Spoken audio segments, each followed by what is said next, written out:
শ্বশুর কতটা রোমান্টিক হতে পারে। একবার রাসূলুল্লাহ সাল্লাল্লাহু আলাইহি সাল্লাম তার মেয়ের জামাই আলীকে খুঁজতে আলীর বাড়ি গেল এবং তার মেয়ে ফাতেমাকে বলল যে, ফাতেমা, আলী কোথায়? তখন ফাতেমা বলল যে, আপনার জামাই আলী আমার সাথে রাগ করে বাড়ি থেকে বের হয়ে গেছে।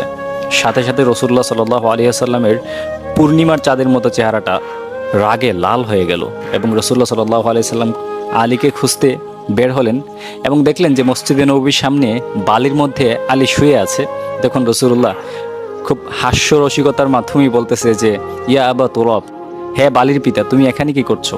তখন আলী রাসূলুল্লাহকে দেখে মুখ ফিরিয়ে নিলেন এবং রাসূলুল্লাহ তাকে টেনে ধরে নিয়ে আসলেন বাড়িতে এবং এক পাশে ফাতেমাকে শুইয়ে দিয়ে আরেক পাশে আলীকে শুইয়ে দিলেন এবং দুইজনের হাত একসাথে ধরে রাসূলুল্লাহ সাল্লাল্লাহু আলাইহি সাল্লাম বলতেছে যে, তোমরা কেউ কারোর প্রতি যদি রাগ হও তাহলে এই কথাটা যেন